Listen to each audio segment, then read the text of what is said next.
안녕하십니까, 신주기 목사입니다. 신주기 목사와 함께하는 잠언 묵상, 오늘 제90강이 되겠습니다. 오늘 우리가 묵상할 말씀은요, 잠언 16장 5절에서 8절 말씀입니다.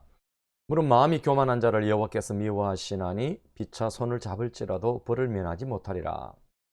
인자와 진리로 인하여 죄악이 속하게 되고 여호와를 경외함으로 말미암아 악에서 떠나게 되느니라. 사람의 행위가 여호와를 기쁘시게 하면 그 사람의 원수라도 그와 더불어 화목하게 하시느니라. 적은 소득이 공의를 경험하면 많은 소득이 불의를 겸한 것보다 나으니라. 아멘. 오늘 이 말씀으로 수직적인 관계가 수평적인 관계보다 우선이다 라고 하는 그런 제목으로 함께 말씀의 은혜를 받고자 합니다. 먼저 본문을 좀 이해하고 분석하는 시간을 먼저 갖겠습니다. 여러분, 5절은 교만한 자의 벌에 대한 그런 교훈이죠. 마음이 교만한 자를 여호와께서 미워하신다. 왜냐하면은 죄인의 교만은 다른 것이 아니라 하나님께 대한 도전이기 때문에 그런 것입니다. 여러분, 성경에서 교만은 입, 눈, 마음, 심령과 그렇게 연관되어져서 나타나는데요.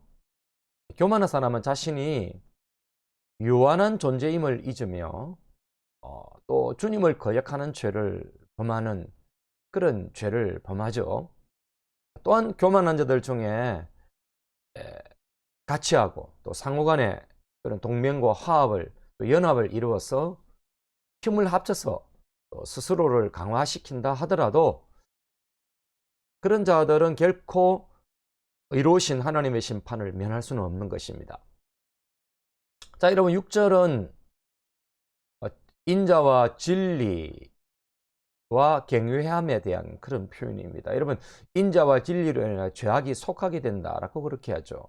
여러분, 여기서 인자와 진리는 하나님과 사람에 대한 포괄적인 그런 사랑과 긍휼, 믿음, 이런 것들을 가리키는 말인데, 물론 이것이 행위 구원을 강조하는 것이 아니라 믿음 안에서의 어떤 이친득구를 강조하는 것입니다. 즉, 근원적인 믿음의 상태가 하나님께 의로 보여지고 그로 말미암아 하나님의 구원을 획득할 수 있다라는 그런 의미인 것입니다. 또 여호와를 경외함으로 말미암아 악에서 떠나게 되느니라.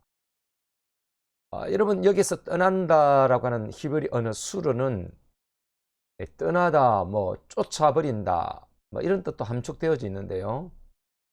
이는 단순하게 악에서 돌이켜 떠나는 것뿐만 아니라 철저하게 악을 쫓아버려서 멀리한다라고 하는 그런 적극적인 그런 의미를 내포하고 있는 것입니다. 곧 자기 마음속에 거룩한 두려움과 또 하나님께 대한 경외심을 유지하고 있는 그런 사람들은 감히 그를 거스려 범죄하려고 하지 않는다라고 하는 것이지요. 여러분, 7절은 기뻐하시는 하나님의 은혜에 대한 교훈입니다. 이런 본절에서 하나님을 기쁘시게 한다는 그런 뜻은 곧 하나님의 정하신 뜻과 명령을 따라서 순전하게 산다는 그런 것이겠죠. 그러한 삶은 여러분, 타인은 물론 그를 적대시하는 자들의 그런 정오와 저기를 사랑과 우정 어린 그런 관계로 돌이킬 수 있다는 그런 의미가 되겠습니다. 여러분, 이런 상황은 이스라엘의 신앙과 불신앙의 역사에 따른 그런 평화와 고난의 신뢰에서도 발견할 수가 있는 것입니다. 그리고 마지막으로 8절은 적어도 의로운 소득에 대한 그런 비교 자문입니다. 여호와는 의인에게 꼭 물질적 보상을 약속 같지 않죠. 의인도 적은 소득으로 살 수 있음을 보여주는 것입니다. 물론 악인이 많은 소득을 올리며 살 수도 있지요. 그렇지만 여러분, 주님을 경외함으로 적은 소득을 올리며 의롭게 사는 것이 온갖 불의를 자행하면서 많은 소득을 올리는 것보다 낫다라고 그렇게 말하는 것입니다. 왜냐하면 불의의 재물은 위험하며 오래가지 않을 것이기 때문에 그런 것이죠. 자, 이 말씀으로 세 가지로 적용을 한번 해보겠습니다. 첫째는 교만하지 말자라고 하는 것입니다. 여러분, 천사의 타락으로 사단이 만들어진 것은 교만 때문이었습니다. 여러분, 그 습성으로 저행한 것이 인간에게 적용하는 시험이었습니다.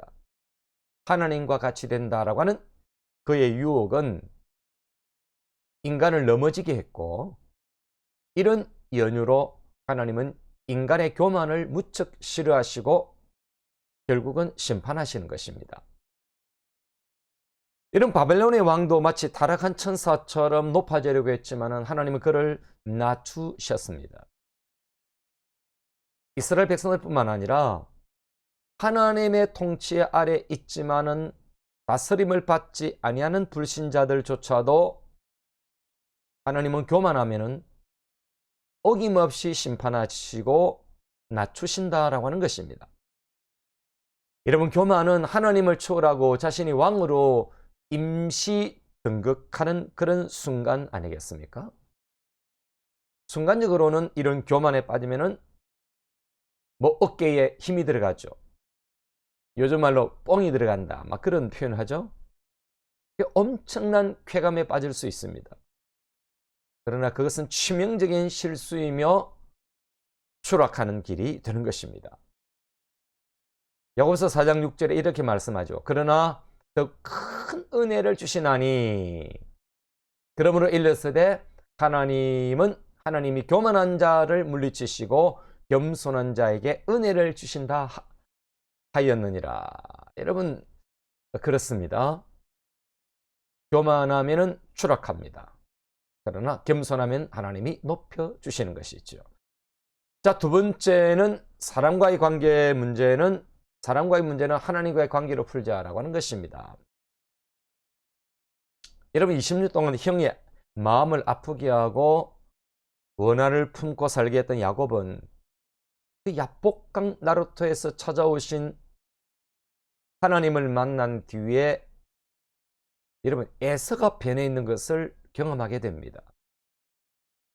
야복강 나루토의 그 밤에 찾아오신 하나님은 야곱을 부여잡았을 뿐입니다. 하나님은 그의 마음을 변화시켜 주시는 것이죠. 그런데 여러분, 이 스토리가 굉장한 것은 우리가 하나님과의 문제가 풀리면 사람과의 문제는 절로 풀린다라는 것을 가르쳐 주기 때문에 그런 것입니다. 야곱이 하나님을 만나서 하나님을 이겼을 때, 여러분, 야곱과 에서의 관계는 절로 풀리고 말았던 것이죠. 우리가 하나님을 기쁘시게 하면은 원수들과의 관계는 화목으로 돌아서게 되는 것입니다.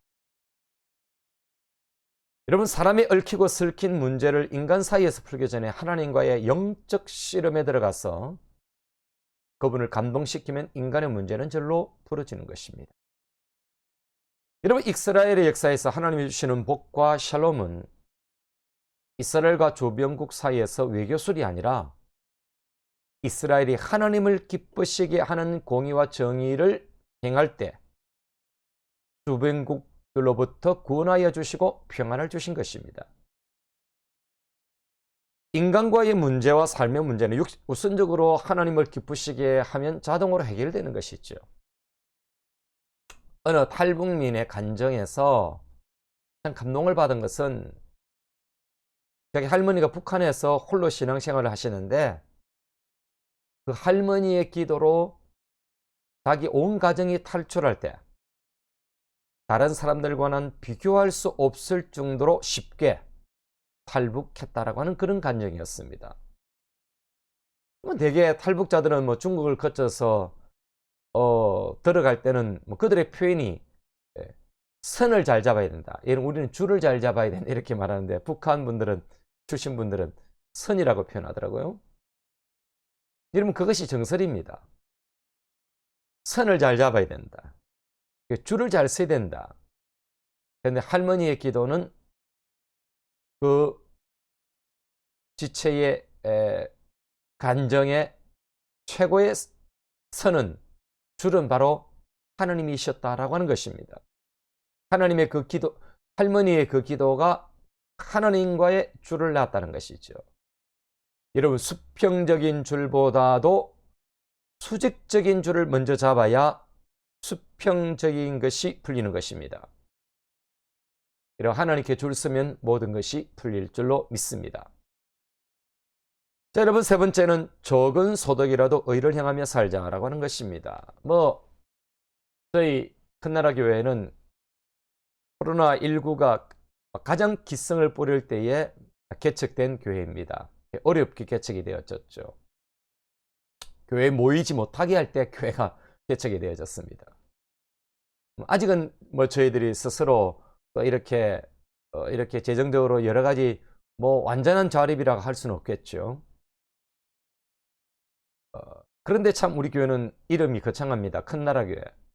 즉 하나님의 나라를 위하고 추구한다는 그런 의미에서 이스라엘에게 부여된 그 큰 나라, 바로 저희 교회가 그 큰 나라 교회입니다.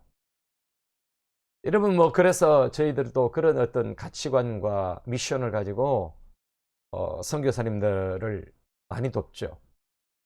우리가 적은 손입니다만은 작은 물질이긴 하지만은 저희들이 최선을 다해서 섬기고 있습니다. 우간다의 선교사님 또 총회장님, 우간다 그 흑인 총회장님이 다녀간 이후에 저희들은 또 우간다에 또 많이 집중해서, 물론 다른 지역의 선교사님들도 돕긴 하지만은 간헐적으로 저희들이 우간다를 집중해서 섬기고 있습니다. 1년에 몇백만 원씩 그렇게 나가기도 하지요. 불교 용어이지만 십시일반 교인들의 참여와 또 그런 많은 분들의 그런 기도와 섬김으로 저희들이 헌신을 하고 있습니다. 물론 큰 교회에 비하면 작은 것이 현실입니다만은 분명히 의를 행한 적은 소득이기에 과부의 도랩돈처럼 하나님께서 크게 받으실 줄로 믿고 또 선교지 현장에서 좋은 열매가 맺힐 줄로 저희들은 확신합니다. 물론 하나님은 큰 교회를 통하여 큰 일을 행하심도 기뻐하시지만은 또 작은 자들을 통한 고사리 같은 헌신도 결코 무시하지 않으신다는 사실을 우리는 기억할 필요가 있는 것입니다. 적은 것이 의로 손잡고 살면 부한 것이 불의와 손잡고 사는 것보다 더 복되다는 사실을 여러분 기억하셔야 합니다. 자, 마지막으로 이런 기도로 마치고자 합니다. 주여, 하나님을 추월하는 교만이 없게 하시고 싹이 올라올 때 자를 수 있는 믿음을 주소서. 하나님과의 관계가 풀려야 인간과의 관계가 풀리는 것을 깨닫게 하사 오직 하나님 먼저 부여잡고 줄서게 하소서. 적은 것부터 하나님 앞에서 의를 행하는 삶이 되게 하소서. 아멘. 이것이 여러분의 기도가 되기를 바라고, 또 한 주간 여러분들이 의의 편에 서고 하나님 편에 서고 의로운 손으로 또 많은 사랑을 흘려보내는 이 차가운 겨울에 또 여러분 이제 대강절이 시작되어지는 다음 주일이면 시작되죠. 주님을 고대하면서 여러분들이 하나님의 나라에 부합된 삶으로 사시기를 주님의 이름으로 축복합니다. 감사합니다.